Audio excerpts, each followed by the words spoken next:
Copeuch Inversiones, el sitio donde todos pueden invertir, y Universidad Central, 40 años formando personas, presentan Al Pan Pan. En el Mostrador Radio, debate y conversación para comenzar la mañana. Al Pan Pan, con Mirna Schindler. Entrevistas políticas con los actores de hoy. El Mostrador, información con la independencia que nos caracteriza. ¿Qué tal? ¿Cómo están? Muy buenos días. Se comienza, casi ya está terminando, por supuesto, el día mayo, 31 de mayo, miércoles 31 de mayo, ya está comenzando un nuevo mes y con muchas noticias que queremos despejar con nuestro siguiente entrevistado. Estamos con David Bravo. Él es director del Centro de Encuestas y Estudios Longitudinales de la Universidad Católica, economista, con quien queremos pasar a conversar por las últimas cifras de desempleo y también de pensiones. ¿Cómo estás, David? Gracias por estar con nosotros esta mañana. Hola, muy buenos días, Mirna. Buenos días, entonces. David, cuéntanos un poco para entender este aumento del desempleo. Se habla de que sube por sexto mes consecutivo, se habla mucho también del aumento de la creación de empleos en el sector público. ¿Es preocupante? ¿Son preocupantes estas cifras? Lamento a esta hora de la mañana tener que hablar como con un concepto técnico, pero me veo obligado, porque Por supuesto. fíjate, Mirna, que durante, toda la pandemia, yo por lo menos he insistido que nosotros estamos midiendo la fiebre del mercado laboral con un termómetro, y ese termómetro es la tasa de desocupación, es el indicador favorito, ¿cierto? Exacto. Y en general un termómetro sirve si mide la fiebre, o sea, lo que el INE nos dijo ayer es que 8,7% es la tasa de desocupación, un año atrás 7,7%. Por lo tanto, uno diría, bajo todos los estándares, estamos peor que hace un año atrás. La verdad es que la tasa de desocupación ha sido un mal indicador, fundamentalmente porque técnicamente eso depende, ¿cierto?, de la búsqueda de trabajo. Y durante toda la pandemia, una de las cosas que se afectó mucho es la búsqueda de trabajo. En un comienzo de la pandemia fue porque las personas obviamente no salían a buscar trabajo, estaban sin empleo, se perdieron 2 millones de empleos, pero una buena parte de esas personas no salieron, no declararon buscar trabajo. Y eso tenía que ver con razones propias de la pandemia. Ha sido lento, se ha ido de a poco recuperando eso. Entonces, técnicamente, el desempleo no subió tanto en una crisis gigante que tuvimos, ¿cierto? Y por lo tanto sigue siendo todavía un mal indicador. Y por eso nosotros hemos querido, desde el comienzo, como hemos recomendado, usar otro termómetro. Ese otro termómetro es decir, ¿cuál es la tasa de ocupación? ¿Qué porcentaje de la población que tiene edad de trabajar tiene un empleo? Y esa tasa, volvimos a tener la misma tasa que teníamos antes de la pandemia, y la respuesta es que todavía no. Y todavía nos faltan, según los datos de ayer del INE, cuando uno hace ese cálculo, 420.000 empleos. Todavía nos faltan 420.000 empleos para poder decir, estamos en la misma situación que estábamos antes de la pandemia, 3 años atrás, ¿cierto? O sea, ha pasado mucho tiempo. Correcto. ¿Y qué es lo que pasa? Que en 3 años la población crece y por lo tanto nosotros necesitamos un número mayor de empleos. Si bien es cierto, hoy día estamos en 9 millones de ocupados y uno dice, justo antes de la pandemia teníamos 9 millones de ocupados, sí, pero en el camino, ¿cierto?, la población creció como en 600.000 personas y deberíamos estar teniendo hoy día algo así como 9.400.000 ocupados para poder decir estamos igual. O sea, digamos, ¿cuál es la fiebre del mercado laboral hoy día? Son 420.000 empleos que deberíamos estar teniendo y que no tenemos. Ese es el déficit de empleos. Ahora, vuelvo al tema del termómetro, ¿cierto? Porque, ¿cómo era la situación un año atrás? Un año atrás eran 530.000 empleos. O sea, en cierto sentido, ¿qué es lo que ha pasado? Hemos ido avanzando, lentito, muy lento en el último año, en el 2022 y lo que llevamos el 2023, ha habido más bien una situación de estancamiento en el mercado laboral. ¿Quiere decir que estamos peor que hace 12 meses? Yo creo que no. ¿Quiere decir que hace 12 meses estábamos bien? No. Aunque la tasa de desempleo dijera 7%, en realidad la tasa de desempleo, comillas, escondida, estos 400.000, antes 500.000 empleos, etcétera, que faltaban, si uno lo llevara a una tasa de desempleo, estaríamos hablando del orden del 12,4%. O sea, hoy día Chile está, para todos los efectos, en una tasa de desempleo de 2 dígitos. Y si eso ocurriera, probablemente estaríamos hablando de eso casi todos los días, ¿cierto? Entonces, el problema, insisto, el termómetro, tenemos fiebre hace rato, y parecía como que no la teníamos. Ahora que el termómetro empieza como a mostrar esa fiebre, todos decimos el problema es ahora, no, en realidad el problema lo tenemos ya de hace tiempo. David, Sí.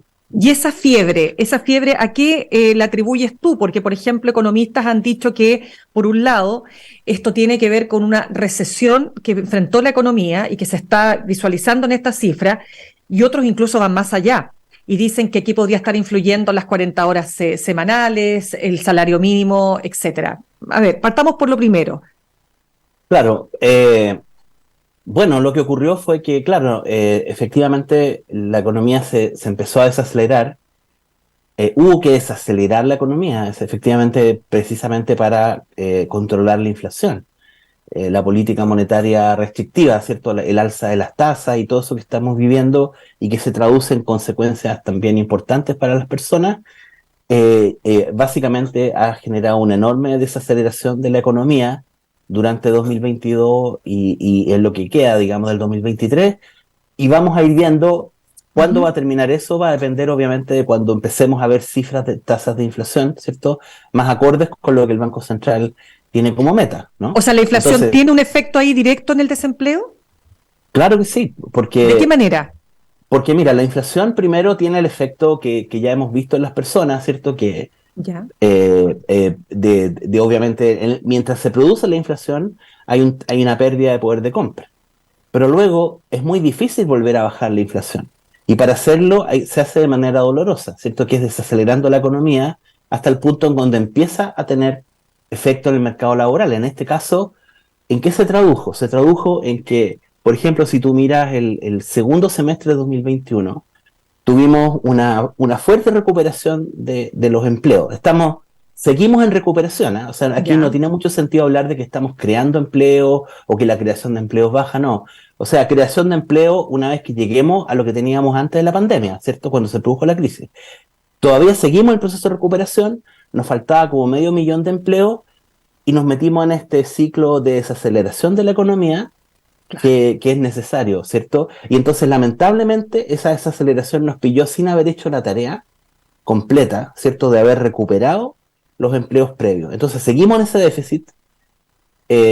Como decía, malo el termómetro, porque si estuviéramos hablando de 12%, 14% de desempleo como era un año atrás, probablemente este habría sido un tema mayor, ¿cierto? Discusión en todos lados, no lo fue, y ahora entramos en este proceso de desaceleración y obviamente de nuevo vuelve a golpear y siempre golpea a quienes son los que más golpea la inflación y a quienes son los que más golpea la desaceleración, a los hogares más vulnerables, porque las personas que, para decirlo en otros términos, ¿cierto? Las personas que tienen educación universitaria, que típicamente tienen los ingresos más altos del mercado laboral, no se ven afectados. Están como son como una elite del mercado laboral. Los que más se ven afectados son las personas que tienen educación secundaria incompleta. O sea, esas son las personas que tienen menos Por protección. supuesto. Las que tienen, digamos, menos capacitación, menos estudios, ¿no es cierto?, menos posibilidad de acceder a un trabajo mejor remunerado. Pregunta, ¿tiene que ver acaso sí o no este factor que plantea el economista de la Universidad Católica, Alexandre Janiak, cuando dice que aquí también podrían estar influyendo las 40 horas semanales o el salario mínimo, aun cuando todavía no se aplica el salario mínimo? Entonces, pregunta, ¿pueden esos factores estar incidiendo? Yo creo que no en los datos que estamos mirando hoy día. La gran pregunta en verdad tiene que ver con los datos que vamos a estar viendo de aquí a un año, ¿cierto? Y ahí es donde sí también creo que hemos estado en un proceso en el que las incertidumbres, las reformas que pueden ser costosas, también en términos de empleo, pueden tener algún efecto, ¿cierto? Y tienen un efecto también sobre la inversión. Entonces, esas discusiones son importantes. La pregunta de fondo es, ya estamos metidos en esta desaceleración y habrá que ver el proceso y cómo sigue, el punto importante es cómo volvemos a hacer crecer a la economía, ¿cierto? Y nos metemos en una senda de crecimiento sostenido, porque si no hay crecimiento económico tampoco va a haber una creación de empleo efectiva. Y ahí es donde pueden importar ese otro tipo de cosas. Pero yo creo que también importan, por ejemplo, el entorno político, ¿cierto? El entorno de acuerdo. Por eso creo que es muy importante volver a retomar el tema, ojalá, de la reforma de pensiones, de los acuerdos que hay que construir ahí, con los problemas que tuvo, creo yo. O sea, yo también pienso que efectivamente venir y bajar la jornada laboral a 40 horas es un cambio fuerte. Se logró un acuerdo con cierta gradualidad, y eso creo que fue bueno como acuerdo. Y en el caso del salario mínimo, sí pienso que el aumento fue muy drástico. Lamentablemente, los que eventualmente son más afectados con eso son los aparentemente beneficiados. Entonces vamos a tener que estar monitoreando cuál es el impacto del salario mínimo en realidad sobre el empleo, porque lo que más me preocupa es dónde está el grupo de las personas que tienen más rezago en la recuperación del empleo que teníamos hace 3 años. Son los jóvenes. ¿Dónde está el grupo que más gana el salario mínimo? Son los jóvenes. Y podría darse el contrasentido de que, queriendo beneficiar a ese grupo, le hagamos más daño. Eso también es una pregunta para adelante, creo yo. Claro, que hay que establecer. Cuando yo te preguntaba al comienzo, David, respecto de lo que ayer se enfatizó mucho, que junto con este aumento por 6 meses seguidos, ¿no es cierto?, del desempleo en nuestro país, según las cifras del INE, también había aumentado la creación de empleo o de trabajo en el sector público. Y ahí el INE empezó a tratar de matizar, que mira, una explicación técnica que yo la verdad es que no entendí mucho, pero ¿cuál es el punto ahí? ¿Qué es lo que ustedes observan respecto del sector público? Claro, mira, efectivamente el INE, cuando uno mira los datos, la serie que tiene, se presenta un alza, no solo en el último mes, o en los últimos 2 meses. Llamó la atención ahora, digamos, en los últimos 3 meses, que es cuando este tema salió. Pero, para ser franco, los datos del INE muestran que a partir de marzo, más o menos del 2022, en adelante, hemos tenido como una tendencia de aumentar el empleo. El aumento del empleo público ha sido como en promedio 40.000 personas en promedio entre marzo del 2022 y los datos que se presentaron ayer. 40.000 en un año. Ese es como el número. Lo que ocurre es que en los últimos 3 meses, el aumento que empezó a mostrar la encuesta del INE fue del orden de 90.000 empleos, 80.000 empleos, ¿cierto? Y creo que fue 60.000 en lo que mostró ayer. Estos cambios en un año. Y se hizo más fuerte el contraste, porque precisamente lo que hubo, producto de la desaceleración, fue como una desaceleración en el crecimiento del grupo de asalariados privados.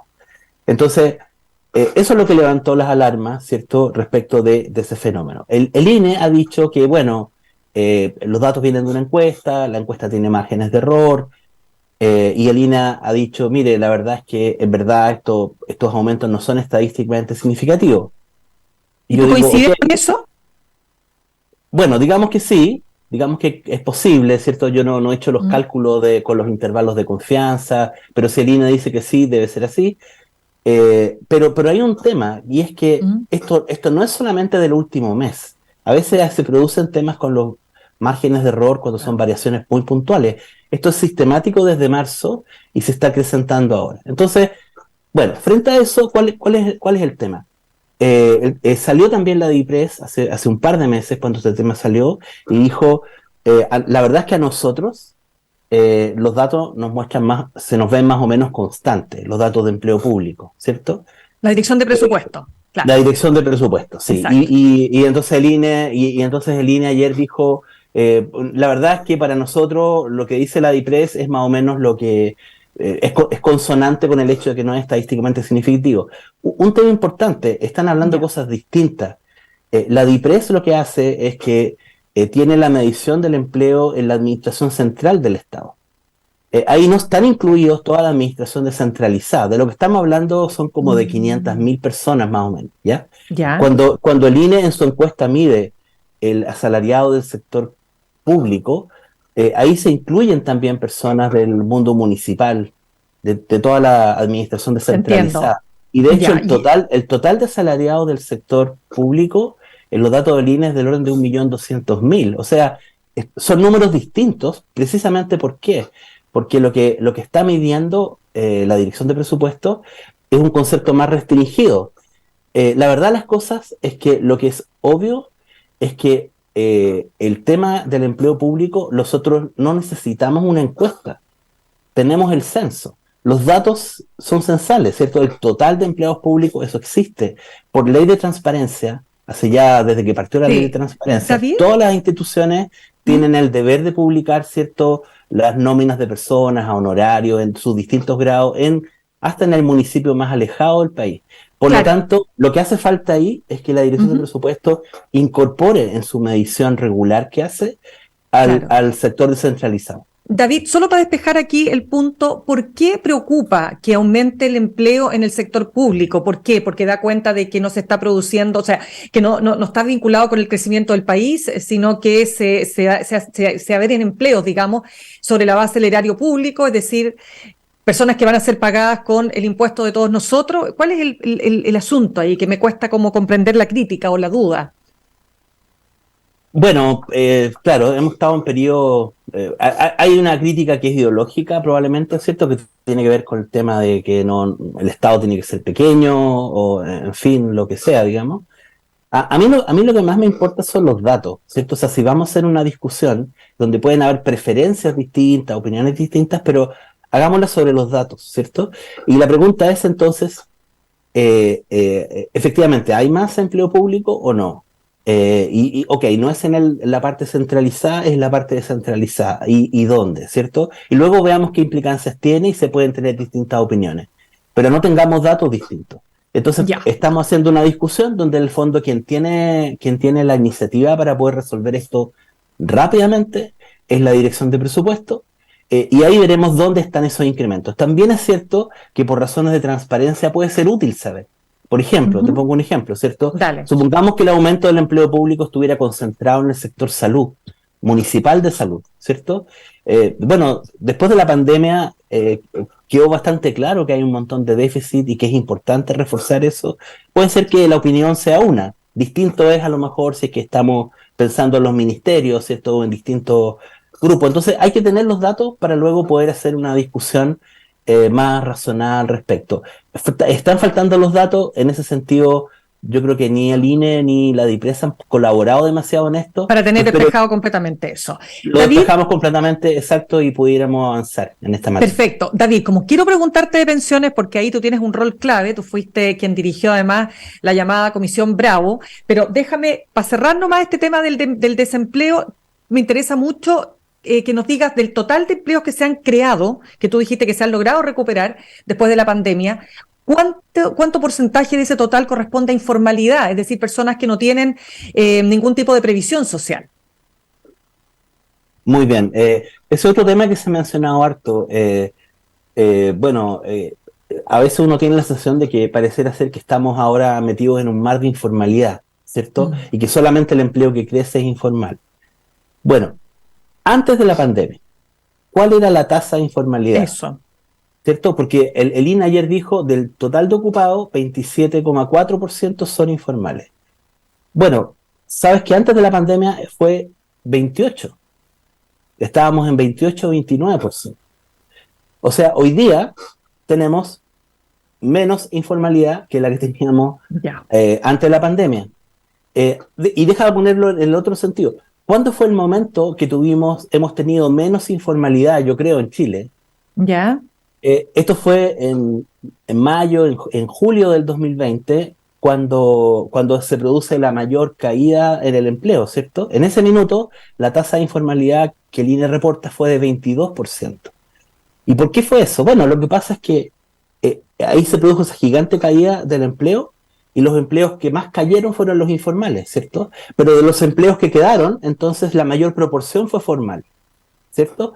Ese indicador de informalidad obviamente no nos dice mucho en un contexto de tanto desequilibrio. Y ahora lo que está ocurriendo es que como los empleos que les ha costado más volver a recuperar son los informales, hemos estado yendo desde el 22% en 2020, ha ido subiendo la informalidad, 23, 24, 26, ahora estamos en 27%. ¿Dónde va a terminar esto? Lo más probable es que termine en 28%, porque cerca de 28% es lo que hemos tenido como informalidad antes de la pandemia y lamentablemente hace Es como harto, 20 años o 30 años, ¿cierto?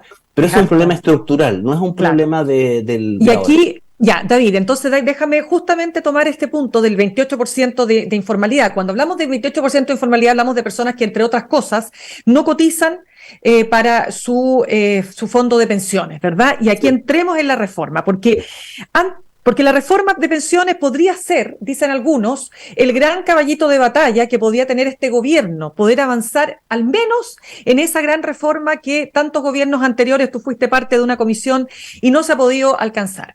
Pero quiero partir preguntándote si acaso tú ves alguna incidencia en todo lo que está haciendo la discusión con el Congreso, los partidos de oposición, etcétera. El ministro Marcel que dice que parece que a veces no le dan ni la sal ni el agua.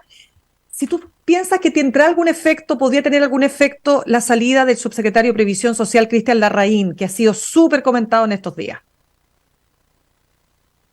Bueno, yo realmente espero que no. Considero muy desafortunado este incidente. Bueno, hay cosas que a veces se pueden evitar, otras que no. Los alcances de todo lo que está detrás aún no son muy claros, pero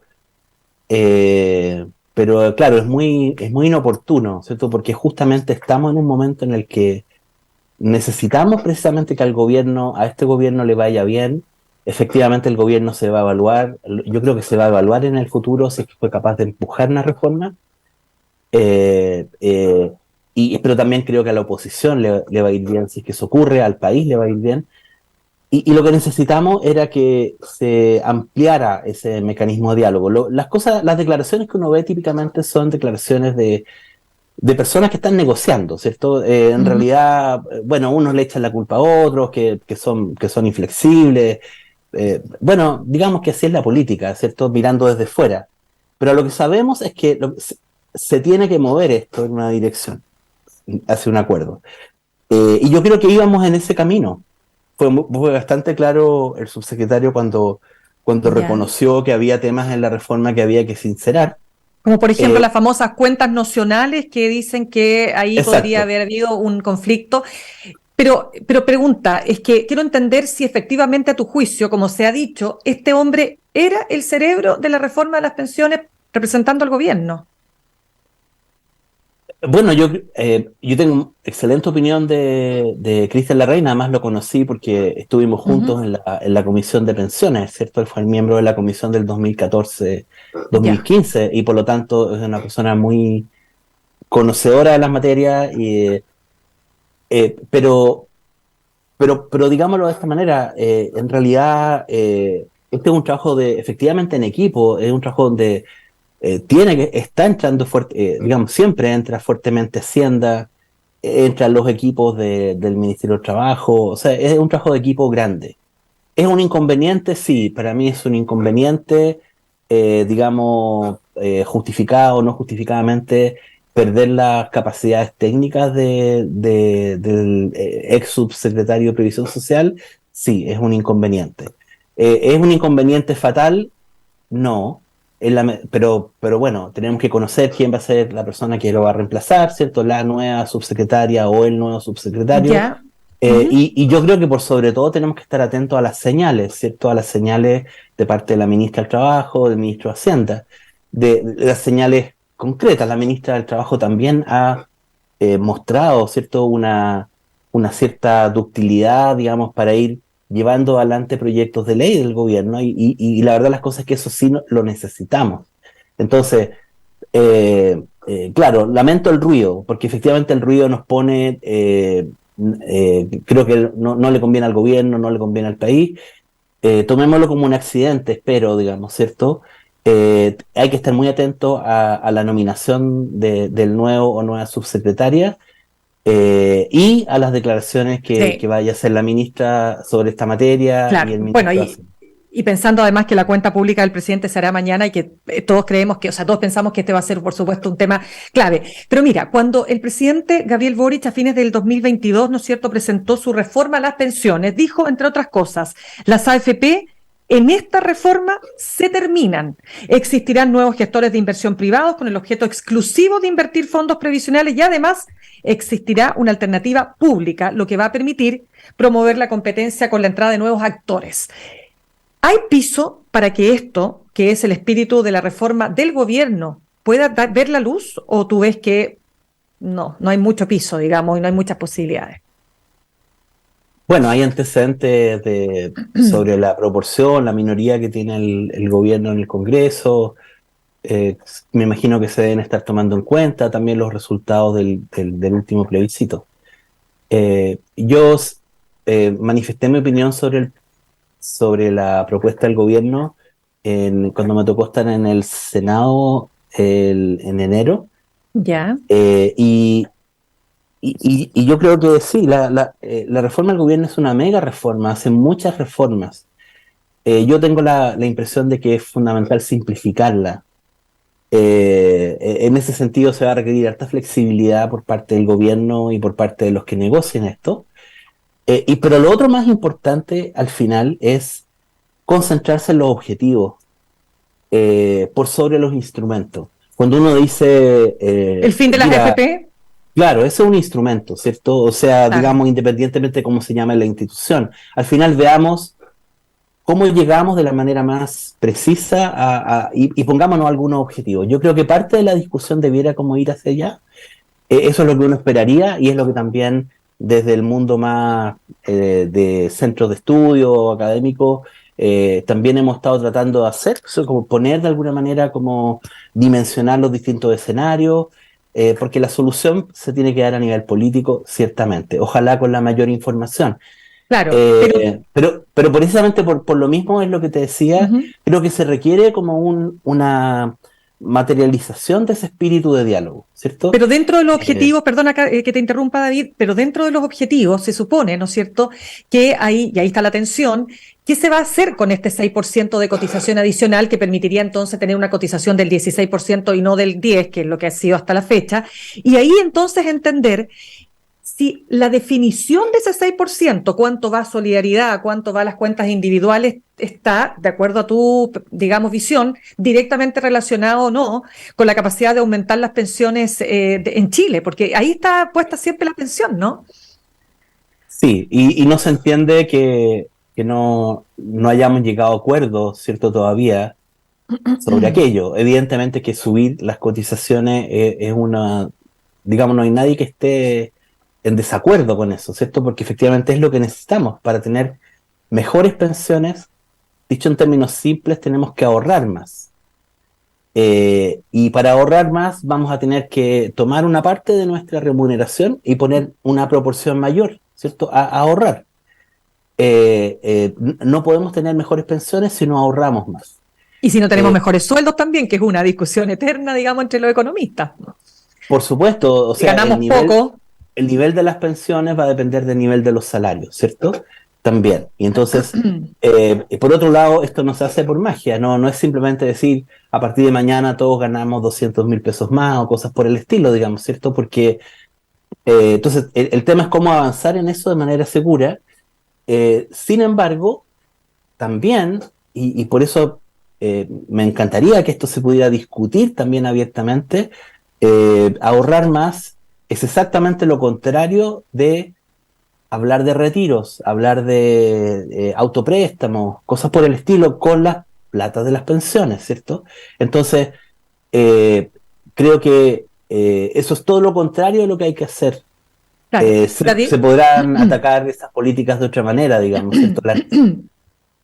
Pero David, un tema que está vinculado precisamente al tema de la solidaridad es que algunos expertos en pensiones dicen que mientras las pensiones estén indexadas total y absolutamente al mercado laboral, y eso implica que toda la precariedad del mercado laboral chileno, los bajos sueldos, las posibilidades ciertas de perder tu empleo, las lagunas previsionales, etcétera, el sistema, o sea, tú nunca vas a poder tener un sistema de verdadera seguridad social. Por eso se insiste en un sector, particularmente la centroizquierda, de que es necesario dar solidaridad, abrir un espacio de solidaridad, porque de lo contrario, y eso genera una serie de temores. Me van a quitar mi plata se va a ir para un fondo que lo va a administrar el Estado, después se van a robar la plata, en fin. Entonces, para cerrar este punto, porque se nos va acabando el tiempo, David, ¿cómo ves tú esa discusión? A mí, la verdad, las cosas que algo que me carga son las etiquetas.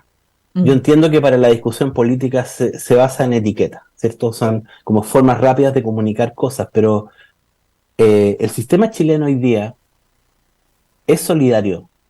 Hoy día prácticamente la mitad de la pensión de una persona viene de solidaridad, que viene con lo que antes era el sistema de pensiones solidario, ahora es la PGU, y el resto viene de cuentas individuales. Al final del cheque que te va a llegar, o alguien que se pensione en 3 años más o en 5 años más de la mitad hoy día viene de la solidaridad que se genera. ¿Cómo se genera esa solidaridad? Vía impuestos. Tenemos una discusión sobre los instrumentos, ¿cierto? ¿Cuánto de eso tendría que venir de las cotizaciones? Realmente para mí es inentendible que no hayamos incrementado la tasa de cotización hace ya varios años, muchos años atrás, ¿cierto? Porque nos quedamos pegados, al final nos quedamos pegados en ¿qué? Nos quedamos pegados en un instrumento, que no es solamente el tema de la solidaridad de las cotizaciones, en el fondo es, le vamos a pasar plata a las AFP, ese es básicamente el tema, ¿cierto? Y eso ha trabado toda la discusión. Y entonces eso ha sido a costa de haber no acumulado más recursos. Durante estos 7 años que llevamos. No, sí, es impresionante, si llevamos tanto tiempo, por eso te pregunto. Entonces, si al final. Uno podría decir, claro, pongamos de acuerdo en esto y vamos moviendo las cosas de poco, ¿cierto? Claro. A medida que vamos llegando a algunos acuerdos, vamos moviendo y vamos agregando otras instituciones, y será que entonces habrá que centralizar la recaudación. Podemos ir haciéndolo en el camino, hagamos primero los estudios técnicos, no nos aventuremos en algo que puede ser muy complejo. Entonces, pero se requiere harta voluntad. Por eso es que yo creo que obviamente estamos llegando al punto en el que esto tiene que ocurrir, porque si durante el segundo año de gobierno no hay reforma, parece muy difícil que vaya a haber alguna, ¿cierto? Uf. Entonces, esto ocurre o en el segundo año de gobierno, el ideal en el primero, o prácticamente no vamos a tener reforma. Pero este es el segundo año, este es el segundo año. Exacto. Entonces, yo creo que es ahora o nunca, porque ya sabemos, ¿cierto? La presidenta Bachelet mandó su reforma en agosto de su último año de gobierno, ¿cierto? Era muy difícil que le resultara. El caso del presidente Piñera, entre medio llegó la pandemia, ¿cierto? Que hizo difícil que se pudiera avanzar en eso. La oportunidad es ahora, o es en el primer año de gobierno, que habría sido ideal, y si no, ahora tenemos este segundo año que comienza del gobierno, es ahora o nunca, creo yo. Pero ¿quién tiene que ceder aquí, dirías tú? ¿Quiénes tienen que ceder? No, todos tienen que ceder. ¿En qué tendría que ceder la derecha, por ejemplo, desde tu punto de vista? Todos tienen que ceder y dejar de interpelarse por la prensa, digamos, ¿cierto? En realidad lo que necesitamos es que se pongan de acuerdo. Nos acaba de mostrar el conjunto de expertos, ¿cierto?, en el tema de constitución, cómo se pueden poner de acuerdo. Es un espectro súper amplio que va desde los republicanos, pero ¿cierto? Yo sé que yo no te puedo pedir una frase porque tú tienes obviamente un análisis más complejo, pero para entender el fenómeno de las pensiones. Pero si tuvieras que decir en qué tiene que ceder el gobierno en un tema para ti esencial y en qué tiene que ceder la oposición, ¿qué dirías? A todas las partes en juego. Renunciamos a los instrumentos, concentrémonos en los objetivos y luego miremos. ¿El objetivo cuál es? El objetivo debería ser que nuestro sistema de pensiones apunte a tener la misma tasa de reemplazo, ¿cierto?, que tienen los países de la OCDE, y que eso obviamente es muy difícil que ocurra en el corto plazo, pero deberíamos caminar hacia allá, ¿cierto? Y veamos cuáles son los instrumentos desde la posición que tiene Chile. Chile lo que tiene, no puede darse el lujo de ponerle una bomba a las instituciones y empezar cada vez que cambia de corriente el gobierno, digamos, esto básicamente vuelve a construir nuevas instituciones.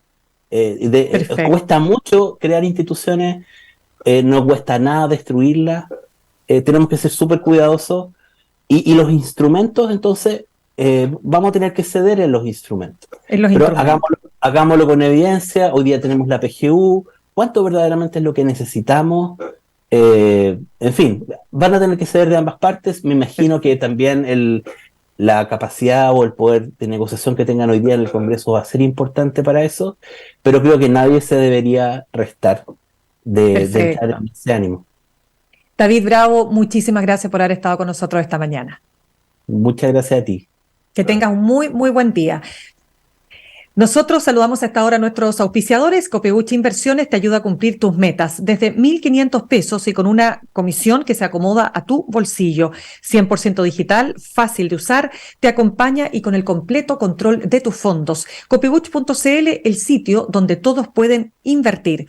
Y Universidad Central, 40 años formando personas. Ven a vivir la experiencia USEN para los que buscan avanzar. Posgrados USEN, acreditada y adscrita a gratuidad. Conoce más en posgradosusen.cl.